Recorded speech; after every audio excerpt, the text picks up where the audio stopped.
This episode of The Offensive Line is in partnership with Airbnb. As someone who does a lot of solo travel, comfort and reliability are always my top priorities, which is why I like to go with Airbnbs. But more on that later. Let's get back to the show. Bigger loser, Chiefs or Drake? I said, I could get hit by a car right now and I'd be so happy.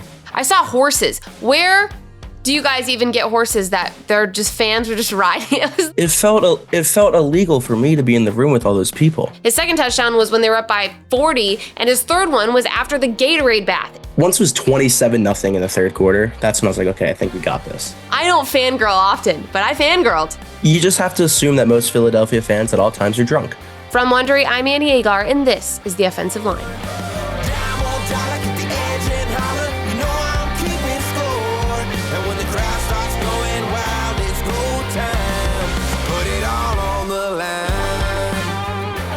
Welcome to The Offensive Line, you guys. We're here to make some picks, talk some shit, and hopefully make you some money.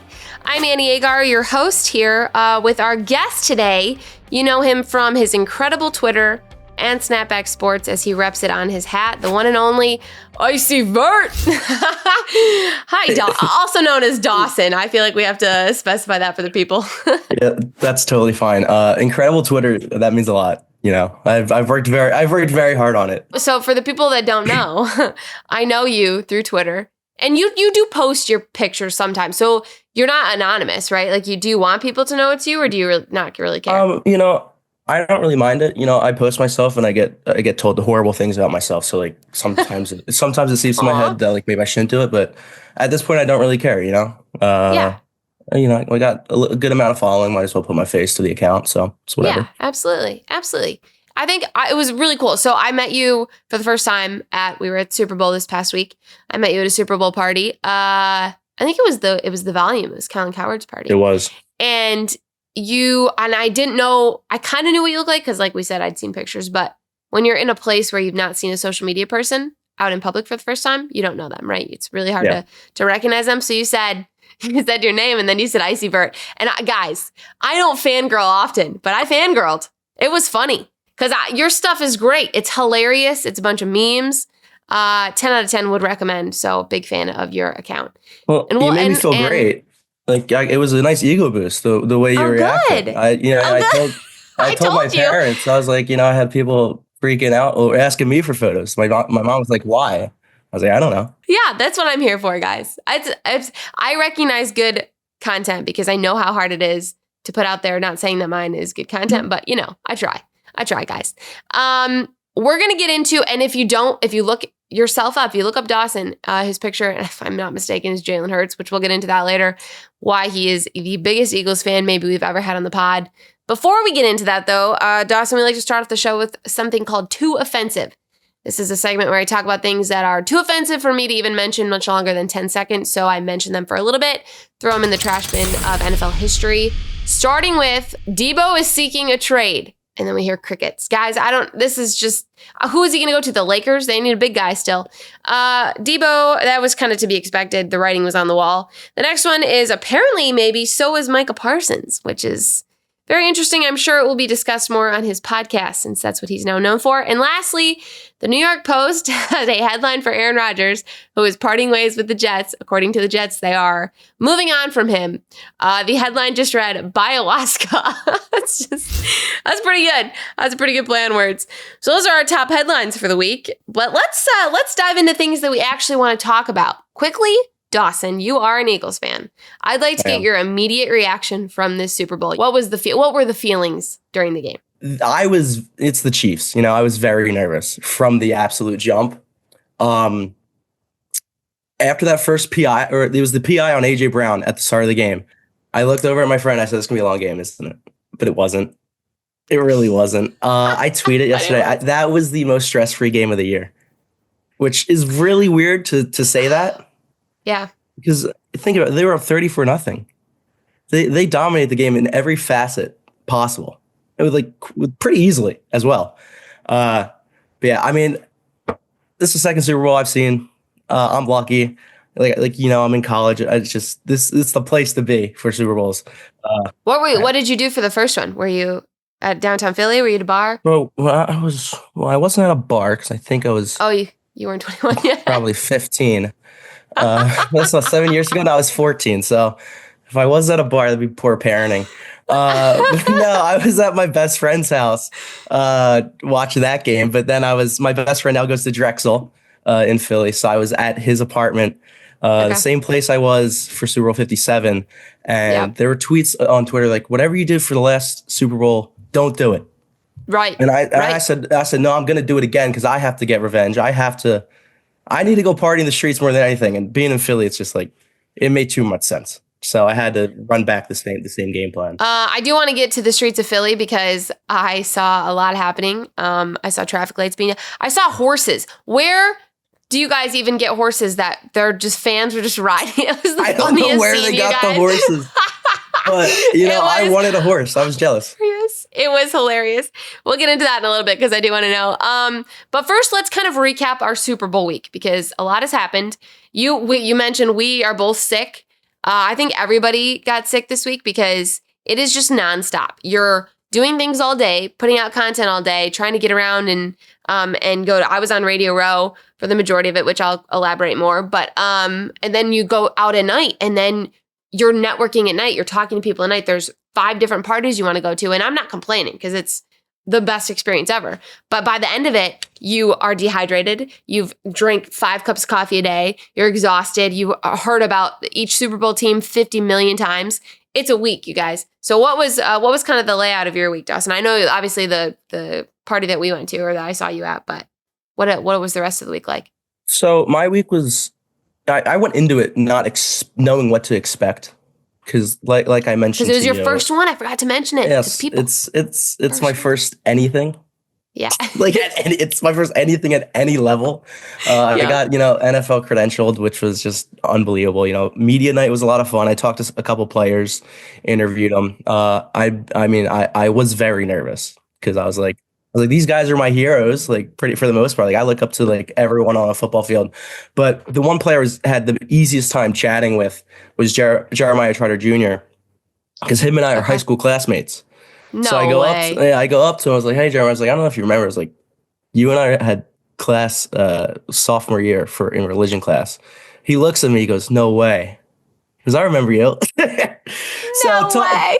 interviewing him was the easiest. It settled my nerves, but beyond that, it was just like I was just kind of trying to enjoy the experience and all that, take it all in. So Monday night, media night was a lot of fun, great experience, and then Tuesday through Thursday, it was pretty much just content. We got there pretty early to Media Row at 9 a.m. and we were there till 5 p.m. just doing trivias, interviewing players. I met so many people, I couldn't tell you 3 names of the people I met. Because one, That's great. That's great. respectfully, one, I am bad with names normally. Yeah. Probably might have undiagnosed ADHD, so things go out of my head pretty quickly. And then it's just so many names that I can't, I'll remember the face. But Right. I saw people that's I met on Tuesday, I saw on Wednesday. I was like, "Hey, guy." I was like, "Good to see you." But wait. That reminds me. There are, tell me if this is true or not too. There are 3 questions that all media people ask each other. So this is how it goes, guys. You get into town Monday night, like you said, it's big media night. So you meet everybody and it's just a mad dash to get content. It's the first time you're able to meet the teams, first time you have access to them. They have the main guys are on panels like Devontae Smith, AJ Brown, all those guys are on these panels. Everybody else just floats around. So it's just a mess of a time. But when you see other media members, this is apparently what you ask them. And I think Kyle Brandt said this on Good Morning Football. You first ask them when they got into town. And then you ask them where they're staying, and then you ask if they're staying for the game. Did you notice that? That's all anybody asks. I'm pretty sure I asked you those same questions. It was something along those lines. Yeah, it's always like that. It was the same answers for the most part, and so it was it was a good opener, Right. That's why everybody asks that. Okay, so anyway, just filling people in all the excitement of the media over here. So that was Monday, and then to Radio Row or Media Row, whatever they call it now, because obviously radio is a little different.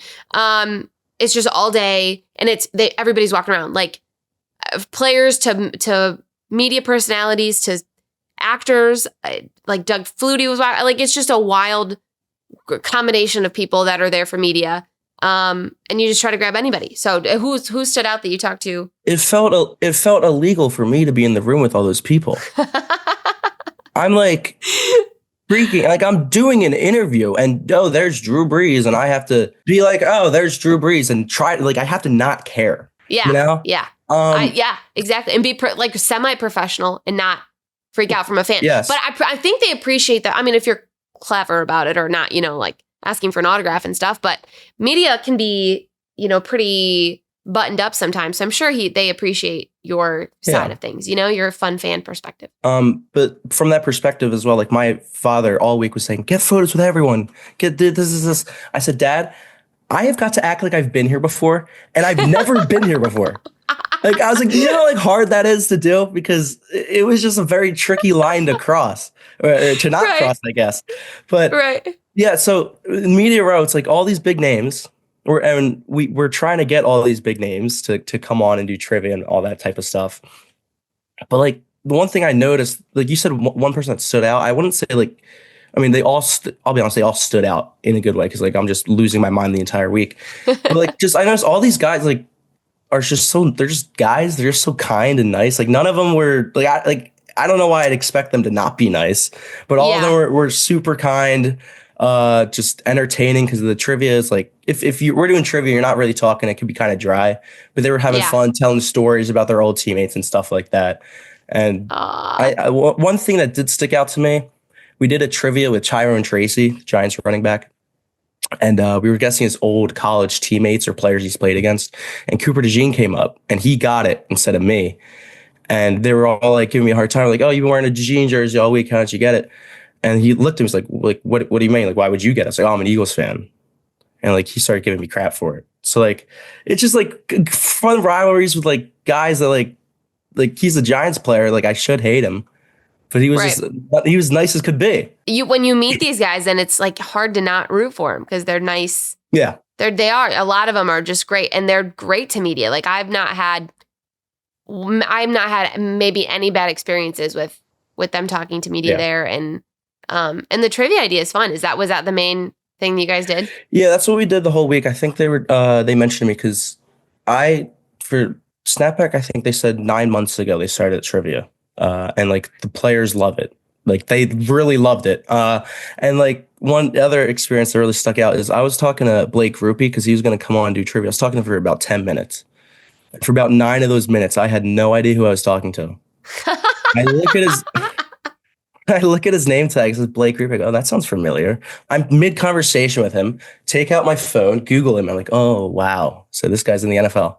He's the one that when they, I think it was like the first game of the season, brought him in the locker and the security had to escort him into the locker room because they thought he was a fan or some kid. They didn't know he was the kicker. Yeah. So you're not the only one. You're not the only one. That's kind of what Radio Row is like though. And it's hard too because if they don't, like it's harder in the NFL because they're wearing helmets. You don't recognize them. That's just the NBA. But if you don't know the guy, you're just trying to get content, right? You know he's an NFL player. You're just trying to grab him. You'll figure that out later.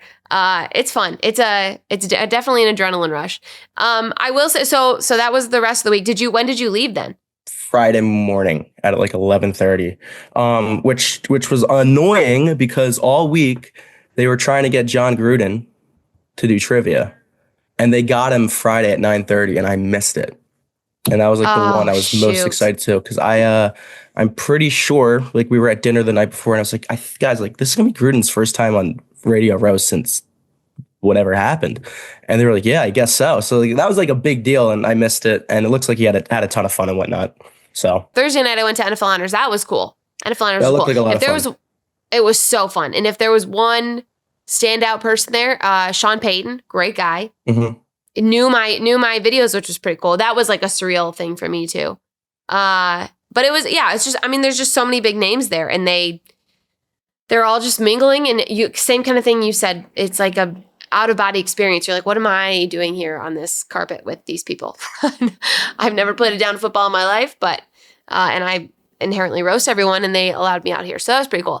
It was a great week. It was a great week. It was a long week, but it was a great week. I do have one more quick story about Radio Row. which I always have an internal debate if I say radio or media bro, but it doesn't matter. So we were we were doing trivia with Kyle Hamilton, and I was keeping score. So I was doing the whiteboard behind the camera, and he asked to see the score. I flip it, and he goes, "Oh, like what's your name, by the way? I've never met you." I go, "Oh, I'm Dawson. Nice to meet you, bud."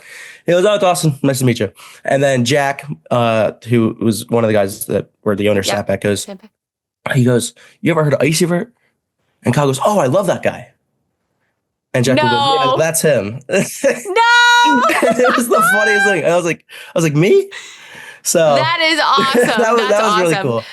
Okay, let's get into the game a little bit more. I'm going to share my experience from being at the actual game, and you're going to tell me what that experience was like in Philly, because, guys, it was wild. I mean, the streets probably were, they definitely were more packed in Philly than they were here, and we had Bourbon Street here.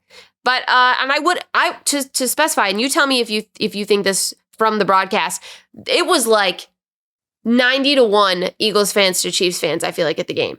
I don't know if Eagles fans were louder, but they were, or if I was on the side with all the Eagles fans, but it was very outweighed the Chiefs fans. Do you feel like did that look like that from the broadcast? I noticed right away when was Bradley Cooper introduced the Eagles, that Eagles chant at the start of the game was like, it sounded deafening on TV. Yeah. It sounded like that was encouraging as an Eagles fan. It's like, oh, we are here. And one thing I noticed when I was in New Orleans for the week leading up, I just felt like I saw a lot more Eagles jerseys and then Chiefs jerseys in general. So I think so too. It was a ton. Like you walk down the street, you'd see so many Eagles fans to maybe like 2 or 3 Chiefs fans. It was weird. Yeah. It was really weird. Maybe that was just what was in the vibes of the game. It was what was in the air. Yeah. So the environment was great. I think a lot of Eagles fans. I usually get a media pass, so I sit in either the media area or kind of just wander the stadium and watch the game. This year I had a ticket, which was great, 10 out of 10 experience. And I will say, like, sitting, because obviously we tweet during the game, so I had, I'm constantly looking up at the game, trying to get out content, all that stuff. And it was a pretty boring game. It was a pretty boring game, guys. A lot of time for content. But let's talk about the Philly side of it. What you said, it was a relaxing game for you. So after the 2 controversial calls to start the game, that totally shifted. Totally shifted. The DeJean pick 6 obviously was a big one. The tush push, the AJ Brown touchdown. I mean, it just was one thing after another. And I think it was when Mahomes got taken down a couple times, guys. The one of the many, and he didn't even get blitzed all game. 4-man rush got him on his ass most of the game. You just knew. I think you just knew. We knew early on where this game was going. Is that how you felt too? Yeah, so I'm conservative as an Eagles fan, because this whole season they would kind of let teams leak into these games late.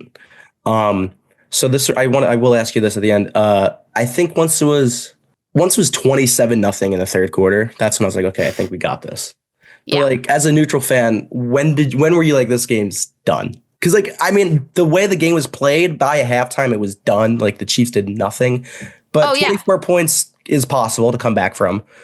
So I just want to hear, like, as you as a neutral fan, where did you find the game was done? I felt after that pick 6, I thought that might be it. Well, actually, when was the DeAndre Hopkins drop? Because that was I think that was third down, and he was wide open. And that you would have felt the momentum shift a little bit, because if he'd have caught that, he had probably gone in for a touchdown. So I thought, okay, that was it. Like, that's not going their way now.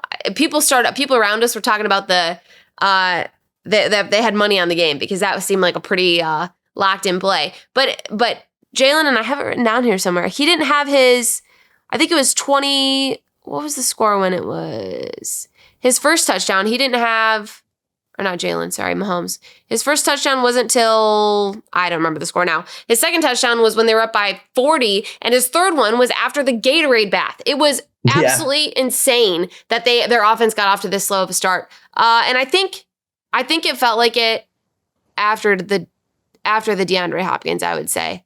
Because the momentum was just so much on your guys' side.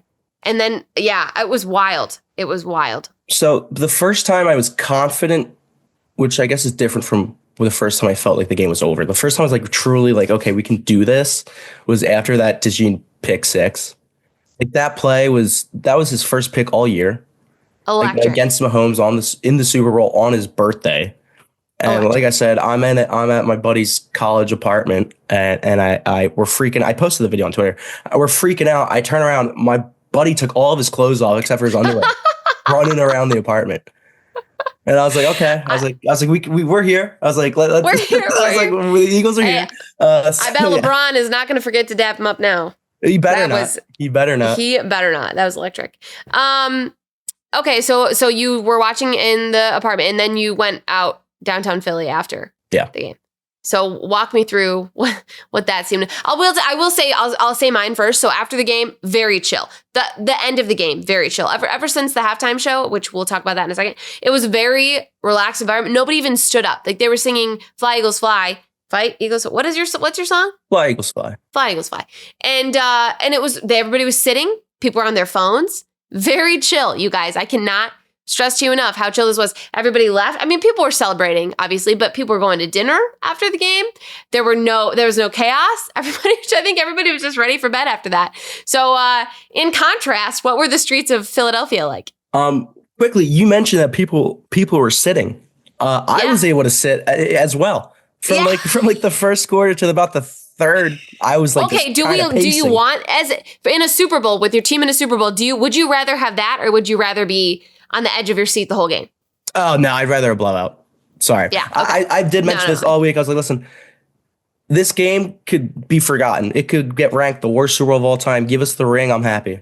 Yeah. Like, I mean, you'd want a stress-free Super Bowl. A great 100%. Game. Nothing beats a great game. I do get that. But as a fan that just wanted to relax during the Super Bowl, why not? Right. But yeah, so it was relaxing. And then we step outside and it was anything but relaxing. Yeah. It sounded like the apocalypse was taking place in the best way possible. You had cars driving on the wrong side of the road, honking their horn. You had people on top of cars while they were driving. You had cop cars going up and down the streets with their sirens blaring. You had fireworks going off. We weren't really obeying the street signals. It didn't say you should walk, but we were kind of just going through. Yeah. I think that's the least of your concerns. Was jaywalking. But I saw somebody got a delivery truck and got all the packages from it and just started opening them and handing them off to people. So if you had a package delivered in Philadelphia yesterday, you were screwed. Well, the people who were really screwed is, I don't know why some people decide to get in their cars and attempt to leave via Broad Street. Don't want to call them stupid, but it looked pretty stupid when there's about 50,000 people surrounding these cars and they can't move. There was this dude and his girlfriend. It looked like they looked so disappointed. They had there was nowhere to go, and I don't know when they finally got to move, but just the sheer amount of people. Yeah, take a horse. Yeah, literally. Where did the horse? Were they police horses, or do we not even know? I have no clue. Horses were downtown Philadelia people, by the way, in case you haven't seen the videos. They might have, Pennsylvania's a big Amish community, so they could have. The poor Amish people with their. Yeah, they probably stole their horses. They have no form of transportation now. Oh, no. Oh, no. It's not like they can call an Uber. That's terrible. No. Wow. But it was the beautiful mayhem. I mean, I never felt safer during, I could have got crowd crushed at any moment. I was happy. I said it. Some dude almost got hit by a car. And I said, I remember saying, I could get hit by a car right now and I'd be so happy. I was like, nothing could bother me tonight. And we say Philly fans don't have any feeling. That's yeah, tough. It's just passion. But they just care so much.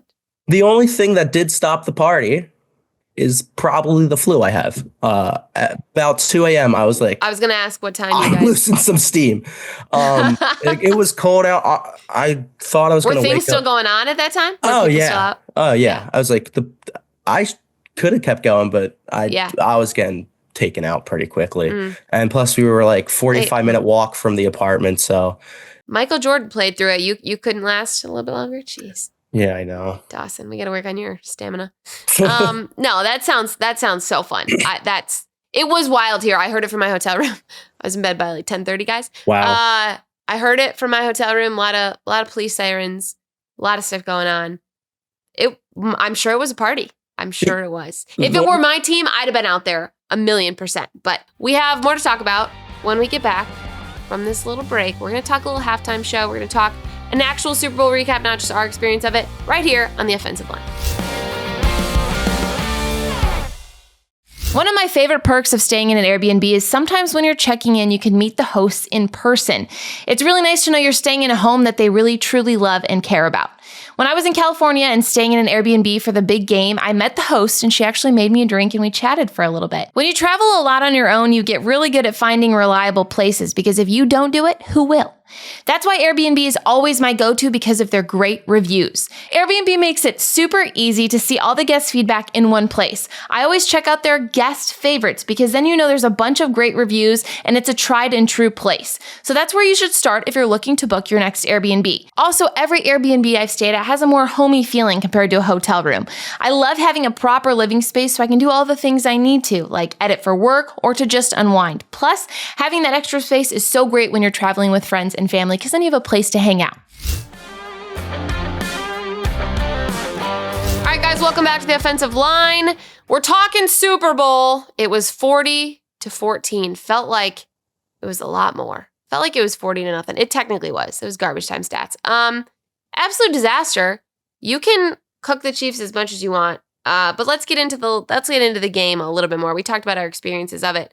Are you worried, Dawson, that the Eagles might be the next most hated team? Like, are they taking over? And I have a theory on this, but are they taking over as the most hated team in the NFL? Yeah. I mean, take away the Chiefs, the Eagles are always pretty much up there.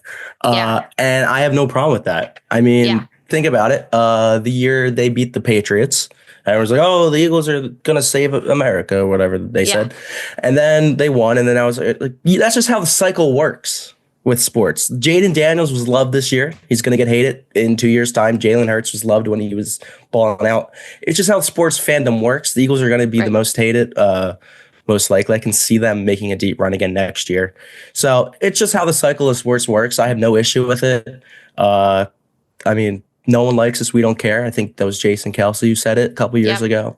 So there's nothing wrong with it. Sports fan, it's all for fun.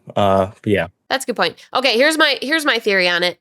I don't think they have to worry about that because I know your fans are hated a lot, but the team in general, the Chiefs were hated because of the whole Travis Kelce thing, because of Mahomes, because they had these, like, to Andy Reid, they had these big pieces where they just won games. But you guys have built it, right? That I feel like that just kind of, it just happened. But Howie is a mastermind. And they're very self-aware. The Eagles are very self-aware because Howie got obviously paid Carson Wentz, huge deal, 150 million. But then a little bit after that, he got Jalen Hurts because he figured that was better for the organization. Obviously, look where they are. Same thing with trades. He'll make trades. He'll draft guys that are the best available players. Cooper DeJean, for example. He'll make these moves to make the team better. And I feel like we appreciate it for him. We appreciate the Eagles for doing that. And kind of, it's like this blue collar mentality with the Eagles where they've like worked their way up from the bottom that we don't get from the Chiefs. They're a little bit more pretentious, a little bit more like, oh, we're out here just like the Patriots. So I think they won't be as hated as the Chiefs, but they're hated because of how good they are. Obviously, I think that would be a big thing. All right, let's talk about the Eagles defense a little bit here because that D-line, probably one of the best D-lines we've ever seen. Like I said, they blitzed 0% of the time. Had 43% pressure on Mahomes. Like, it was absolutely insane. 6 sacks, wild defensive stats. How do you feel moving forward with the defense? Moving forward, I think I can feel really good because I think they're very young. I mean, you're headlined by Jalen Carter, Cooper DeJean, and Quinyon Mitchell, who are either a rookie or a second-year player. But beyond that, I would have never expected that defensive performance. That D-line this whole year has been good. Don't get me wrong. But nothing like that with no blitzes and that amount of pressure. The game was just an anomaly in every single way. But I can't say I'm too surprised because again, that defense is good. They were great all year. They were number 1 ranked. But just the way they got to Mahomes I was shocked in the best way possible. Yeah, and I don't know if that's more of a testament. I mean, obviously your D-line's really good, but Chiefs O-line struggling. Obviously the whole Joe Tooney thing, moving guys around. That O-line looked worse this Super Bowl than it did in the Tampa Bay Super Bowl when they had 4 backups playing. Like, it just was bad. It was so bad. Couldn't block to save their lives. But you guys, I would say it was more so you guys than them, because that was insane. Like you said, just 4-man rush. Got Mahomes on his back all the time. And Saquon was shut down. And I know Chiefs thought, if we shut down Saquon, like, that's the key to the game here. It was not. And was that a testament to Jalen, or was that like you guys just did what you had to do to win the game type of thing? We know if you want to shut down Saquon, Jalen will beat you. Oh, yeah. He does that with his legs. Yeah. Whether it's with his legs or just finding the open man. Yeah. That, and like, I was very worried coming into the game about the blitz. Yeah. It wasn't that big of an issue at all, I think. Yeah. But truly, like, I remember jokingly saying, like, congrats, Chief. Like, you shut down Saquon. Like, yeah. Congrats. Like, that was the game. If that was the game plan, everybody was telling them to do it, so they did it. And then they did nothing else. Yeah. So, I mean, it just, that offense, like, they can beat you so many ways. And they said, you want to get rid of Saquon? Well, guess what? Jalen Hurts, believe it or not, can throw a football. I know people don't like to believe that. Why don't people think that? Because he had a great Super Bowl last Super Bowl too. I don't understand how people think. That was the narrative in the offseason was, oh, well, it started with, obviously, A.J. Brown, too, saying we need to. And he was rough. Like, he wasn't great. I mean, people were saying he needed to throw the ball more. People were talking about how he's not at the same level as all these other, Josh Allen, Lamar, all that. And he just won a Super Bowl and did it without his star running back from the New York Giants. This was probably the worst Super Bowl for the Giants, by the way. We won't bash on him anymore. It was pretty bad. Okay, let's talk about Mahomes and his legacy, because they were it was the GOAT talk, right? Now we're comparing him to, is he better than Tom Brady? That's dead, I think. But where does that stand, the whole GOAT conversation? It's tricky, because going into it, I think not just I was in the belief, but I think the facts backed up. Like, his 5-year peak was the best ever. Yeah. Yeah. Mahomes retires tomorrow. He's still in the Hall of Fame. So, like, I don't really think it impacts his legacy that much. But if you want to go debate legacy, or just for the debate, it definitely does hurt him a little bit. But like, Mahomes will be back. You'd have to imagine at some. Oh yeah, just that. Look at the gap between Tom's Super Bowls. Exactly, right? Let's just calm down, people. I think the debate that's so fresh and this conversation is heightened a little bit. But I just know Tom Brady was in that booth with his $800,000 watch, kind of just enjoying. Yeah, did you see that? That was crazy. Oh my goodness, yeah. It was so gold. You could see it from the stands. It was insane. It called everyone poor.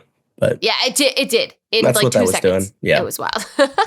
So yeah, I know Tom enjoyed that. Yeah, 100%. Let's play a little game here called Super Bowl Winners and Losers. We're going to decide who the biggest winners and biggest losers of the big game were, not just, obviously, what happened on the field, but just in general. So starting with, a bigger winner, was it Sirianni or Jalen Hurts? Who came out of this game on top? Wow, well, you got me thinking about it. I will go Jalen Hurts. I think Jalen Hurts is, out of those two, is the bigger winner. I think Sirianni gets a win because, he's got so much criticism over his entire time here. Yeah. But, I mean, Jalen is getting criticized for everything he does. So I think he really deserves this win more than anyone. Yeah, I would say Nick cleaned up his question mark earlier on in the season. It came out after the whole, the A.J. Brown talk and the he lost the locker room talk. He fixed himself. He grew his hair back. Things got better. But this came down to Jalen Hurts. People were like, okay, what's Jalen going to do? Can he shut down the haters in this one? So I would say Jalen Hurts as well. Okay, bigger loser, Andy Reid or Pat Mahomes? Mahomes. I would agree with that. He looked bad.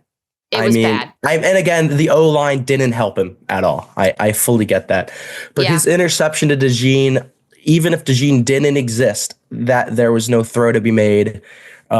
He just was off. And again, it was from his O-line, but I think Mahomes just probably the worst game of his life at the worst time possible. They were talking, he was shuffling. He was in the pocket, in which he never does. Like, he's very, very routine with what he does, very comfortable getting outside and using his legs. But it was almost like he didn't trust a single soul around him. Kind of like he does with his family. Okay, let's move on. Let's do bigger winner, A.J. Brown or Cooper DeJean? Oh, wow. Cooper. Yeah. I mean, come on. I mean, that was his electric. birthday. He's 22 years old. First interception, yeah. 22 years old, picked off Mahomes. Did you see the tweet of I think it was some girl tweeted out that she wanted, Eagles fan, Cooper DeJean to get his first interception against Mahomes in the Super Bowl. I saw that. And it happened like a month ago. Like she tweeted it out a long time ago. I did really see that. So I mean, yes. Again, and just to add to this, AJ, great game. He was unguardable as always. Right. Shout out to the Titans, worst trade possible. Just that trade just gets sweeter. That's why Tannehill was not Tannehill. That's why Vrabel was so pissed. Yeah. Yeah, I would be, but didn't let him have control. That was like the perfect storm for Cooper, that game. Yeah. It's hard to beat that, honestly. Bigger loser, Chiefs or Drake? Yeah. Wow.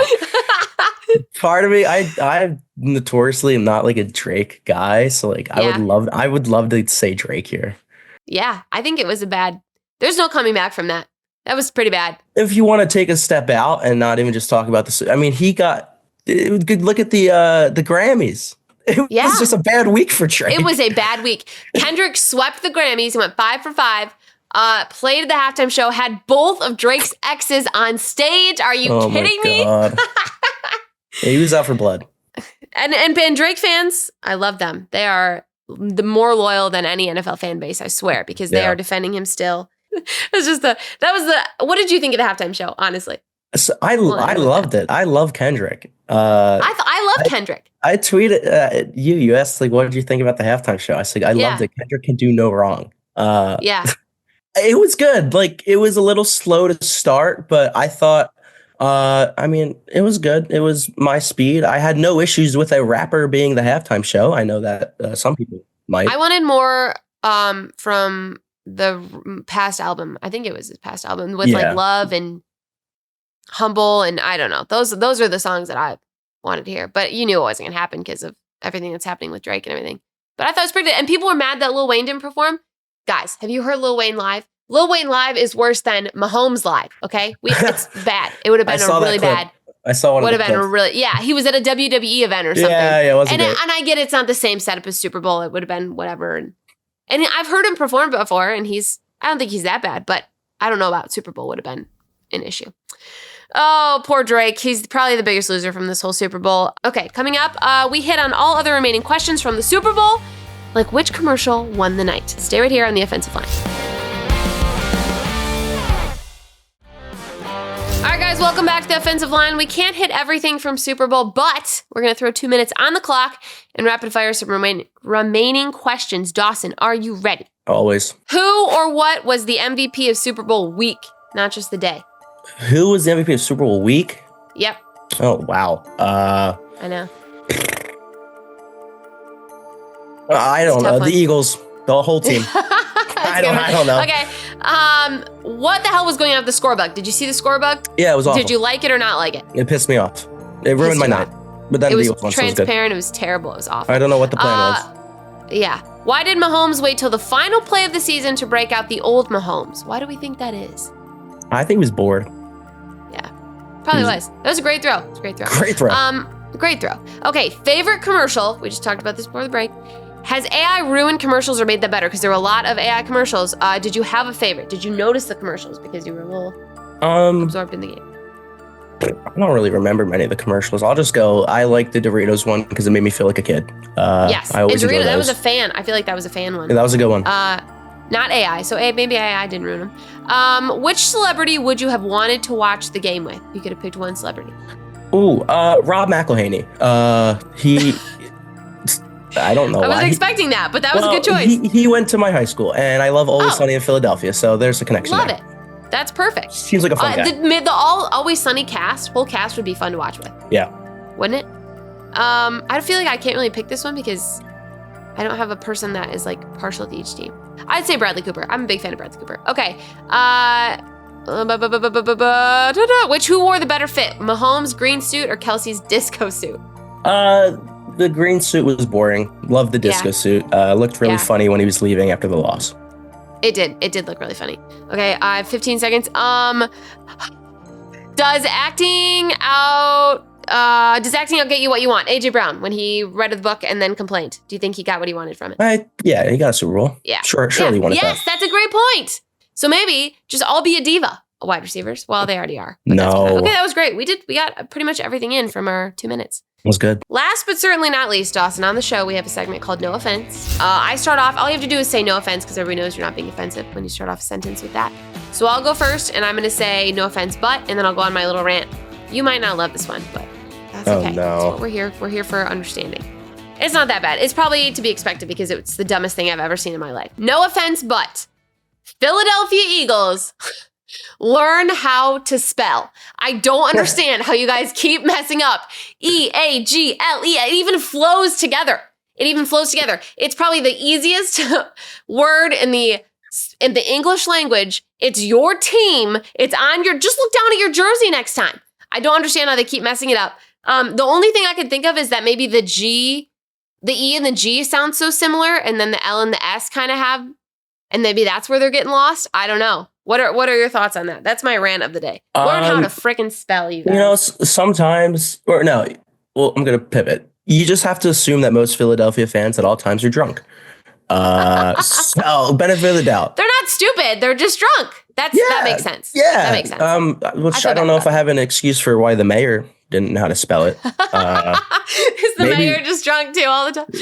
You never know. That's funny. You truly never know. Yeah. You never know. Never judge, guys. Never. Okay, your turn for a rant. Do you have a rant? Yeah, I got one. No offense, but if Chiefsaholic wasn't in jail, the game might have been a better game. I think that's the missing piece. Hey, was he in cell block 1? he might be. That is a great take. That's a great take. Yeah. Care to elaborate? Why would it have? Would he have swayed the Chiefs fan base? I just feel like Chiefsaholic, he must have been bringing a good energy to that stadium, to that building, to that team.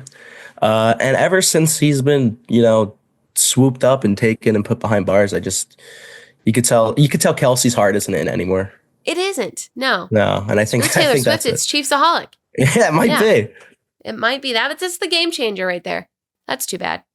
Yeah. What did you think of her getting booed, by the way? Did you see that? It was loud, too, let me tell you. Was it loud there?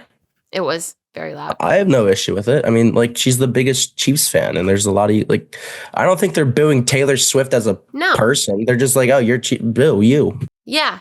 Just like the Matthew Stafford situation with Kelly and her kids. They're going to boo you. You're coming back into enemy territory. They're going to boo you. And people have an issue with it. I said there could be Jesus rocking a Chiefs jersey, and they're going to boo him out of the stadium. They're going to say, get back on the cross, buddy. Well, in terms of Chiefs fans, that is Pat Mahomes for them. So kind of the same thing. Okay. Dawson, thank you so much for joining us today. Really appreciate the time. You can follow him on Twitter, guys. IcyVert. Tell what made you come up with IcyVert again? I thought when I was 15, 16 that Icy was so cool. I was like, that's cool, right? And then Vert, 15, 16, I liked Losey Vert, and I put them together, and it's kind of worked ever since. So it's a very good social name. Feels like it rolls off the tongue pretty easily. It does, yeah, and it's just very good to associate. It's easy to associate with you. So I appreciate it. Well, thanks for coming on. We'll have you on again. Maybe the next time the Eagles win a Super Bowl, nice. Which could be sooner rather than later. I'd love my Packers to get there, but that's not going to happen soon, guys. That's it for this week on The Offensive Line. Be sure to follow us wherever you get your podcasts, and you can watch our full podcast episodes on YouTube. Make sure to subscribe so you don't miss an episode. You guys, it has been an NFL season. We're not going anywhere. There's lots more to talk about because in 2 weeks, it's the Combine. In a couple more weeks, it's the draft. In a couple more weeks, it's going to be week 1 again, guys. So enjoy the time off while you can. Bet some money on college basketball because we'll have some March Madness episodes. I will see you guys next week. And remember, as always, Des didn't catch it.